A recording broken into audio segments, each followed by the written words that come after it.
in the Bible, both in the Old and the New Testament, it doesn't say you shouldn't date somebody that's not a Christian. You know why? Because there's nothing in the Bible about dating. It wasn't invented.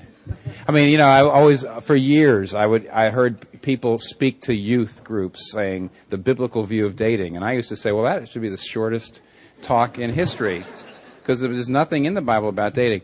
And I've had people say, well, you know, you shouldn't date a non-Christian if you're a Christian. And the only reason I'm always afraid of, on the one hand, I'm afraid of saying, I mean, that is a pretty good example of trying to be safe, but really going beyond the Scripture.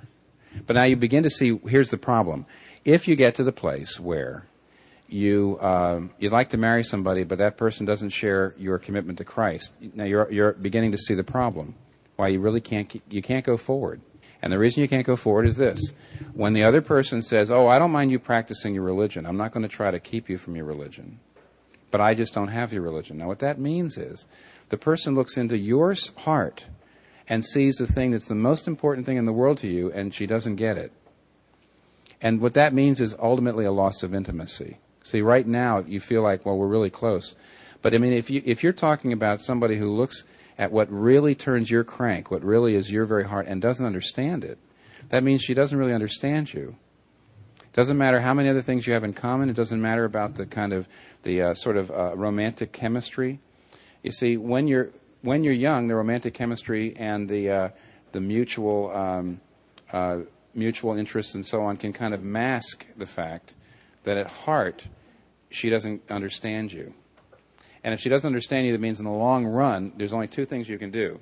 You can get intimate with her by putting God on the outskirts of your life and putting her in the center, or else you can keep God in the center of your life and then she'll go to the outskirts.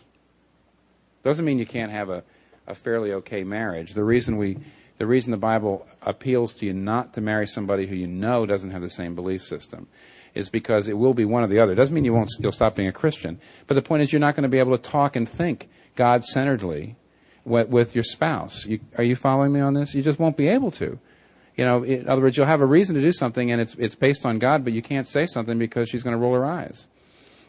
And so what you end up having to do is sort of having to, you know, it doesn't mean you stop being a Christian, but you push him out of downtown out into the suburbs. I mean, instead of being in the center of your life, you push them out. So either if you want to share your heart of hearts with your wife all the time, you're going to have to sort of you're going to have to make God a little less important. Otherwise, your wife is just going to be bummed out.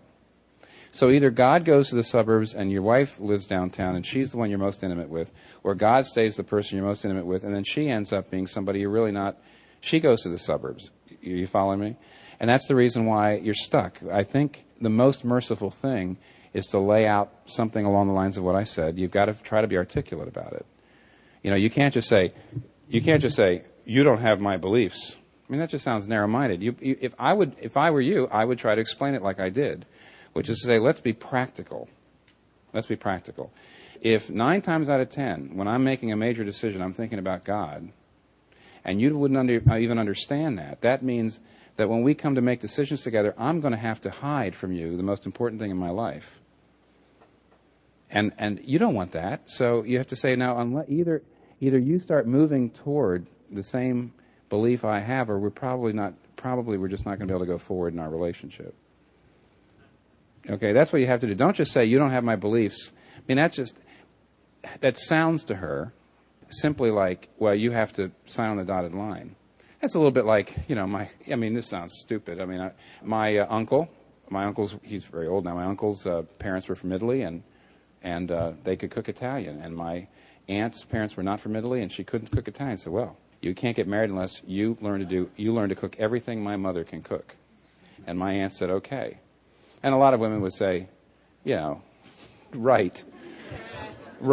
Don't you want me? I mean, this is years ago. They're in their 80s, and, we're talking about first, second generation Italians. And, today a woman might say, who do you think you are? And so forth.